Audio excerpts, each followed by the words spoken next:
Jadi anak-anak itu banyak sekali yang menyukai K-pop gitu. Nah, saya sebagai guru BK, bagaimana caranya membimbing mereka agar sukanya sama K-pop itu tidak berlebihan kayak gitu ya. Nah, ada yang terakhir itu termasuk haram, misalnya sampai menuhankan si idolanya itu. Gitu ya. Ya, jadi apapun yang dilakukan dia selalu dibela gitu. Oh Padahal gitu. kan kita tahu ya kalau artis K-pop itu kebanyakan non-muslim kayak gitu. Betul.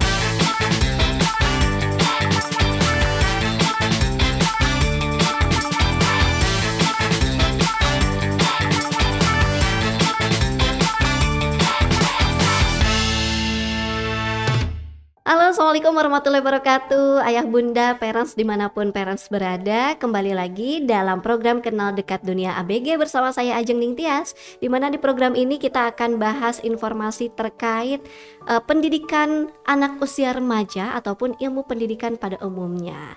Dan pada kesempatan kali ini kita akan berbincang lagi nih tentang remaja, masih dengan narasumber yang sama dengan episode sebelumnya, Bunda Mutia. Hai, assalamualaikum. Waalaikumsalam warahmatullahi wabarakatuh. Ya, karena memang di episode pertama kita kayaknya masih kurang nih tema waktu dengan tema yang kita bahas tuh terlalu menarik gitu. Makanya kita ketemu lagi nih di yang sekarang dan kita masih juga membahas soal remaja. Sebelumnya saya ingin tanya Bunda, gimana kesibukannya hari ini tuh, saat-saat ini sekarang lagi sibuk apa, atau misalnya lagi dengan anak-anak tuh ada apa sih yang hype di sekolah? Alhamdulillah ya hari ini kondisinya sangat bahagia karena diundang lagi sama Teh Ajeng dan sahabat El Shifa TV untuk sharing-sharing di sini ya. Nah, kalau bicara tentang hype ya, biasanya yang hype di anak-anak itu terutama anak putri ya nggak jauh-jauh ya dari kegiatan mungkin sehari-hari mereka. Kalau anak saya itu kemarin lagi sibuk habis sibuk ini panitia Aspera. Oh Ya, iya, Aspera Ashifa ya, Festival Raya ya nih betul. parents. Kalau biasanya kita mungkin highlight remajanya lebih kayak ke masalah apa gitu ya. Nah, di sini saya juga perlu menginformasikan ya bahwa Aspera itu juga salah satu hal yang positif untuk mengembangkan potensi mereka gitu. Dari Aspera kita melihat bahwa mereka juga bisa dikasih tanggung jawab, bisa bekerja sama, bisa memanage event organizer ya, bisa memanage kegiatan ya yang cukup besar gitu. Betul. Alhamdulillah. Ini kayak implementasi dari program leadership di Ashifa Betul ya, ya, Bun ya. betul Keren sekali banget. gitu ya. Untuk ukuran anak SMP itu sudah sangat keren banget ya, Masya Betul, Allah. luar biasa. Kemarin saya juga nonton. Parents yang belum nonton Aspera boleh dicek lagi di YouTube Aspera ya. Iya. Di sana ada mulai dari opening sampai closing, boleh disimak. Oke, berbicara lagi soal remaja. Nah, tadi juga mungkin kalau kita kan Aspera lebih isinya tuh kegiatan-kegiatan yang kalaupun ada musik-musik kayak Islami gitu, atau misalnya tamu-tamu juga yang memang influencer yang inspiratif gitu ya. Nah, inspirasi anak-anak itu ya, kalau remaja Bun, kalau sekarang saya lihat tuh kadang-kadang lebih terinspirasi sama tokoh-tokoh luar, atau misalnya K-pop. Mereka tuh lebih betul. menarik kayaknya dengan Iya, betul. bintang-bintang seperti itu, atau misalnya influencer yang ganteng-ganteng, karena kan mereka lagi di masa pubertas gitu ya Bun ya. Nah itu gimana sih Bun, anak-anak yang memang perbedaannya dari mulai masa puber, kemudian dia mencari atau ada ketertarikan dengan lawan jenis gitu, itu seperti apa Bun? Ya, kalau tadi dibahas tentang ketertarikan ya, Teh Ajeng ya. Memang kalau dibilang anak zaman now ya, generasi remaja zaman now ini tidak bisa dipisahkan dari idolanya mereka gitu. Kalau kita di Ashifa karena memang sekolah Islam pasti sering mengingatkan bahwa idola nomor satu itu Rasulullah ya, Masya Allah gitu. Dan mereka sudah paham hal itu. Cuma dalam kenyataannya karena mengikuti perkembangan zaman juga ya. Jadi anak-anak itu banyak sekali yang menyukai K-pop gitu. Nah, saya sebagai guru BK bagaimana caranya membimbing mereka agar sukanya sama K-pop itu tidak berlebihan kayak gitu ya. Nah, jadi di kelas juga saya terangkan gitu, apa sih sejarah K-pop gitu, kenapa bisa sampai mendunia seperti itu, kemudian hukum-hukumnya gitu.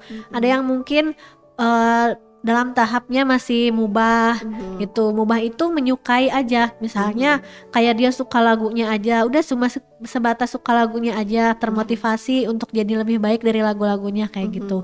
Ada yang sampai mungkin makruh itu kalau misalnya dia suka sampai mungkin membuat dia melupakan kewajibannya, misalnya kayak dia ketika dengerin lagu K-pop gitu terus ada azan jadi bodo amat gitu, tetap mendengarkan lagunya padahal itu udah azan gitu ya. Padahal kan kalau udah azan ya sebisa mungkin berhenti dulu gitu, nanti dilanjutin lagi boleh, asalkan tidak mengganggu kewajiban yang utama kayak gitu. Nah ada yang terakhir itu termasuk haram, misalnya sampai menuhankan si idolanya itu. Ya kan anak-anak kan biasa ya, misalnya biasnya itu kalau BTS ada yang namanya Jin. Pernah dengar Jin? Apaan tuh? Jin bukan makhluk halus ya. Ya di BTS ada yang namanya Jin gitu ya. Nah Itu kayak panggilan untuk fansnya? Nah atau itu gimana? nama si artis K-popnya. Oh. Ada Jin, ada Jungkook, ada banyak lah gitu ya. Saya juga kurang hafal gitu.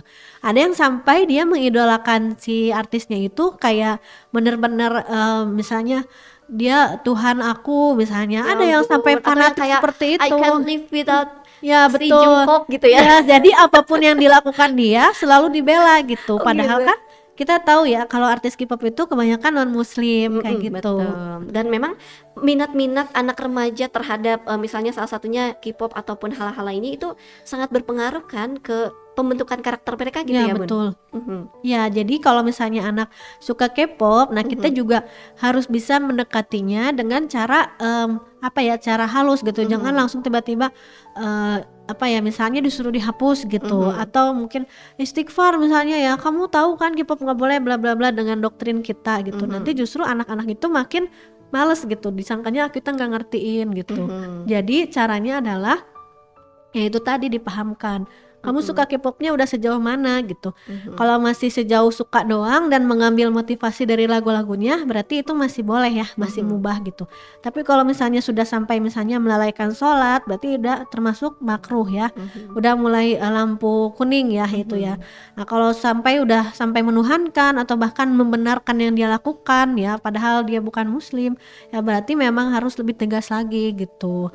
Ya itulah intinya sama remaja itu kita coba kepoin dulu dia sukanya lagu apa sih, karena memang ada lagu-lagu yang itu tentang mental health juga. Lagu-lagu BTS itu tentang lagu saya lupa judulnya, pokoknya intinya tentang memotivasi juga Secara gitu. secara lirik gitu Iya. masih bisa lah ya, masih Iya, positif mungkin betul, gitu kategorinya. Nah makanya itu kita harus tahu dulu ini lagunya tentang apa nih. Kadang kan anak-anak tuh kalau suka dia cuma nggak tahu pun artinya apa, cuma enak aja didengar. Nah ternyata itu misalnya mengisahkan tentang pacaran kayak gitu, ada yang kayak gitu. Biasanya karena nggak tahu enak aja didengar gitu, padahal itu teh kurang baik gitu ya. Iya. Makanya kita kalau anak-anak suka K-pop, kita ini dulu kepoin, emang tahu artinya apa. Kalau nggak tahu ayo kita cari bareng-bareng artinya apa gitu. Atau memang karena minat-minat mereka itu adalah pelarian mereka dari stres yang mereka alami gitu ya, baik itu dari orang tua atau di sekolah atau beban di kelas gitu. Kayak gitu ya Bun ya. Dan memang dari minat-minat itu juga Bunda mungkin yang lebih banyak irisannya sama anak-anak gitu ya di sekolah sehari-hari gitu ya. Itu pernah menerima kayak keluhan misalnya, atau misalnya mereka aduh Bunda aku lagi stres nih gara-gara apa atau karena apa gitu. Itu gimana Bun pengalaman Bunda? Kalau stres ya anak-anak di sini memang cukup kadang tingkat stresnya juga bermacam-macam ya. Kayak misalnya untuk kelas 7 biasanya stresnya cukup tinggi, terutama tentang homesick kayak gitu. Karena yang namanya pertama kali jauh dari orang tua kan ya, dan juga dia harus beradaptasi sama teman-temannya gitu. Ada yang bisa melewatinya dengan baik, alhamdulillah bertahan sampai kelas 9. Ada yang mungkin dia tidak bisa melewatinya dan orang tuanya pun ternyata sama gitu, masih belum melepaskannya gitu, belum mengikhlaskannya. Jadi kayak ada gitu. connect ke anak juga, jadi mellow gitu di Iya sekolah. betul, jadi istilahnya tuh nyetrum gitu. Jadi kalau anaknya lagi galau, lagi mellow, lagi kangen orang tua, Terus orang tuanya juga ternyata mengiyakan, bahkan mungkin aduh nggak tega lihat si teteh nangis-nangis pas ditelepon ngedenger. Makin lama ini Iya, healingnya makin ya. yaudah yuk kita jemput aja gitu kan. Iya, Ya betul. itu bakal susah gitu untuk apa ya, diperbaiki homesicknya lah, disembuhkan gitu. Iya. Nah, tapi kalau misalnya keduanya bertahap gitu ya, untuk sama-sama menguatkan diri untuk menerima kalau insya Allah di sini proses pembelajaran ya akan bisa, walaupun memang itu ya bertahap gitu. Itu untuk kelas 7. Kalau kelas 8 ya sebenarnya masih ada sih yang homesick, tapi tidak separah kelas 7 karena kalau kelas 8 sudah mulai punya teman. Nah, punya lingkungan yang dia nyaman. Nah, tapi kalau misalnya dia belum nyaman, nah biasanya memang kadang ada aja yang merasa nggak punya teman kayak gitu, sampai pengen pindah juga walaupun dia kondisinya udah kelas 8 kayak gitu. Nah, gimana cara mengatasinya? Ya mengatasinya mungkin dari guru-gurunya juga berkolaborasi ya, dari di sekolah ada guru BK, di asrama ada musyrifahnya, di rumah juga orang tuanya. Bagaimana nih biar anaknya tuh lebih nyaman kayak gitu. Karena memang peran keluarga bagi remaja, mau dia remaja itu sedang boarding yang memang posisinya jauh dengan orang tua, ataukah memang yang memang sehari-hariannya mereka bareng sama orang tua gitu, itu kan punya pengaruh besar ya Bun ya, kayak pembentukan karakter pertama tuh di keluarga ya nggak sih Ya Bun? betul. Ya sebenarnya yang menentukan karakter anak itu adalah keluarga ya, orang tua gitu. Kalau misalnya sama kakek nenek tinggal ya kakek nenek juga berkontribusi ya dengan mendidikan karakter anak. Nah sekolah itu hanya memfasilitasi gitu. Cuma karena ini di boarding ya mungkin ya, jadi kadang orang tuanya juga berharap lebih ya gitu. Di boarding saya pengen anak saya jadi soleha gitu. Tapi kan kenyataannya anak itu sudah membawa pembentukan karakter dari di rumahnya gitu. Jadi memang semuanya saling berkaitan gitu. Dan ya tidak bisa saling menyalahkan juga sih. Bijaknya ya ayo bersama-sama di rumah seperti apa, di sekolah seperti apa kayak gitu, biar bisa itu ya sesuai visi misi Asyifa. Apa visi misinya? Visinya adalah menjadi lembaga terdepan tingkat nasional tahun 2026. Yeah. Kece nggak tuh? Nah itu ya gitu. Visi misi kita masya Allah ya Teh ya. Masya Allah. Nah kalau memang itu berat ya betul. kalau secara kalimat gitu. Kan Ada tanggung jawab di ya dalamnya. ada tanggung jawab ya, dan nggak langsung instan kan ya. Betul. Nah kalau sekolah sendiri kan visinya mencetak generasi visioner menuju peradaban rohani gitu ya. Nah gimana caranya gitu biar anak-anak tuh visioner, berarti kan melihat ke depan ya, nggak cuma melihat homesicknya aja gitu, tapi melihat gimana biar ke depannya dia bisa sembuh dari homesicknya, bisa melihat ini Asyifa itu dia punya potensi harus dikembangkan kayak gitu mungkin ya untuk visionernya. Nah, generasi robani ya berarti kan berhadapan dengan nilai-nilai Islamnya harus diaplikasikan gitu ya, dan itu sangat banyak tantangannya, tidak mudah gitu. Betul, apalagi itu apa namanya tadi bilang generasi robani, saya jadi teringat kalau dengan tantangan-tantangan sekarang yang luar biasa gitu ya, mau tantangan IT zaman digital gitu ya, era kita segala macam digital gitu ya, terus juga tantangan-tantangan yang memang anak itu harus aktif, punya skill khusus dan lain-lainnya gitu ya.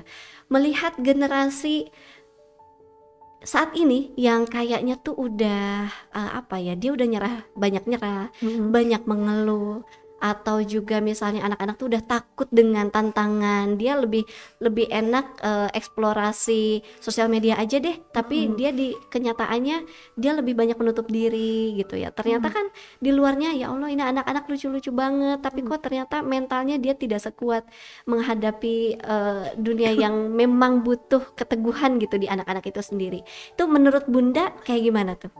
Ya kalau berdasarkan ini ya generasi ya, pernah dengar istilah generasi strawberry gitu ya.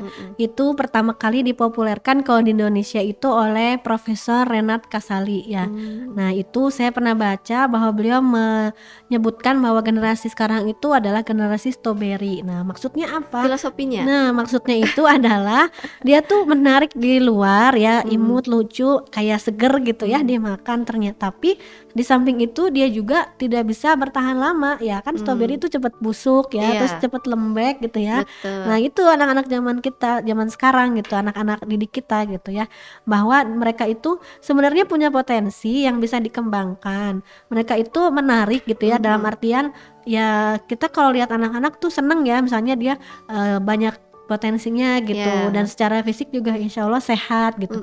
Tapi dari mental ternyata lembek gitu, maksudnya daya juangnya itu gampang menyerah, kemudian mageran gitu, dikit-dikit self healing, dikit-dikit self reward kayak gitu ya. Nah kayak gitu. Nah Dibanding effortnya ya. betul. Nah padahal mah mungkin ngafalinnya baru 2 halaman tapi udah ngerasa kayaknya aku nggak bisa Bebannya deh banget gitu. nih gitu Ya ya. kayaknya aku nggak cocok deh di Ashifa kayak gitu.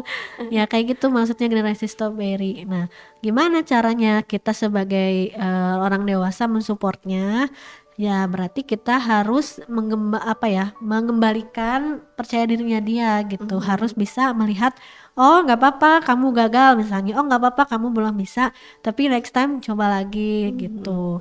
Intinya jangan cuma lihat dari sisi negatifnya mereka aja gitu, tapi kita harus apresiasi apa potensi yang sudah dia berikan, dan juga beri afirmasi positif bahwa dia pasti bisa lebih baik lagi kayak gitu. Ya ampun, ya memang mungkin apa ya, anak-anak yang kalau tadi kata Bunda mungkin lembek gitu secara mentalnya, secara ketangguhannya gitu ya dalam menghadapi tantangan mereka di sekolah ataupun di lingkungan, ya mungkin juga ya itu betul ya Bun, karena misalnya mereka tidak mendapat apresiasi dari apa yang mereka usahakan, tidak sesuai dengan ekspektasi orang tua, terus akhirnya disalahkan, atau misalnya kayak kamu kok nggak ranking sih misalnya gitu ya, atau juga dia karena dikekang, itu bisa jadi karena itu ya Bun. Betul sekali. Makanya itu kita sebagai orang tua, ya itu tadi ya, mungkin jangan pola pikirnya jangan kayak zaman dulu gitu, anak pintar berarti anak ranking gitu ya. Oleh karena itu juga kan di kurikulum Merdeka sudah tidak ada ranking ya. Nah tapi kan orang tua teh kadang suka japri wali kelas gitu, kepo ya, anak saya ranking berapa, walaupun sebenarnya di rapot sudah tidak ada ranking. Betul, mungkin predikat gitu Iya ya. gitu, pengen tahu gitu ya. Ya sebenarnya positifnya berarti kan pengen tahu perkembangan anaknya seperti apa gitu, dibandingkan teman-temannya, apakah termasuk yang baik atau yang kurang kayak gitu. Cuma kan negatifnya jadi anak merasa dibanding-bandingkan kayak gitu. Iya betul, padahal anak punya potensi Iya sendiri-sendiri betul ya. sekali. Boleh dong Bun, ini kita udah di penghujung segmen, boleh juga dikasih tips nih buat parents di rumah nih Bun. Bagaimana untuk mengerti tentang remaja, kemudian juga supaya kita bisa mendengar dan lebih dekat dengan remaja, lebih tahu memahami apa keinginannya. Boleh Bun disampaikan. Ya jadi remaja itu ya pertama merupakan anak yang sedang menuju dewasa ya parents. Jadi dalam melihat remaja itu jangan hanya melihat dari sudut pandang kita sebagai orang tua gitu. Kita harus tahu apa yang mereka sukai dan kenapa menyukai itu gitu. Kayak tadi ya K-pop, kenapa suka K-pop? Oh ternyata karena ganteng misalnya ya. Berarti kan alhamdulillah anak kita normal gitu. Betul. Suka sama cowok ganteng gitu ya. Dan ternyata katanya karena lirik lagunya itu tentang motivasi kayak gitu. Nah kemudian bisa sedikit-dikit kita ingatkan, oh suka boleh asalkan tetap misalnya tahu batasan waktu gitu, dan tidak berlebihan lah seperti itu.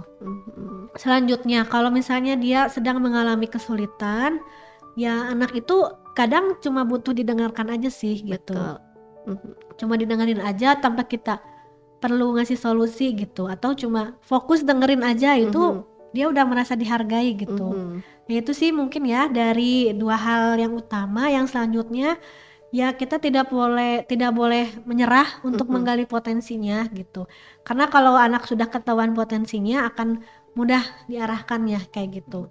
Berkaitan sama nanti karirnya, akademiknya dan seperti apa, insya Allah itu mengikuti ya. Jangan cuma fokusnya ke rankingnya aja gitu, tapi mungkin dia di akademiknya kurang bagus tapi di lingkungan sosialnya dia bisa jadi leader yang baik kayak gitu. Seperti itu teh mungkin. Luar biasa ya, betul ya, memang ini orang tua harus menjadi pendengar yang baik, karena memang zamannya pendekatan zaman sekarang ke anak-anak zaman sekarang juga gitu, itu harus dengan seperti kita tuh sahabat yang senantiasa ada untuk jadi teman curhat dia gitu ya Bun. Iya, betul. Bukan dengan dikte kamu tidak boleh ini, tidak boleh itu gitu ya. Oke, mudah-mudahan nanti di lain kesempatan Bun kita bisa ngobrol lagi lebih banyak mengenai tips pendidikan anak usia remaja gitu ya, kemudian juga atau mungkin dengan berbagai problematika remaja gitu yang masih belum kita bahas lebih lanjut. Mudah-mudahan nanti di lain kesempatan kita juga masih bisa bertemu lagi nih parents di rumah Makasih Bunda Muti Ya, sudah berkenan hadir. sama-sama. Mudah-mudahan kita Sama-sama. semua sehat dan Amin, bisa amin. kembali bertemu secara virtual di Amin. program Kenal Lebih Dekat dengan ABG. Ya. Dan saya juga Ajeng Ningtyas undur diri dari hadapan parents semuanya. Mohon maaf atas segala kekurangan dan kesalahan dalam hal penyampaian selama kita barengan nih Bun. Ya. Dan sampai jumpa lagi di El Shifa TV. Assalamualaikum warahmatullahi wabarakatuh. Waalaikumsalam.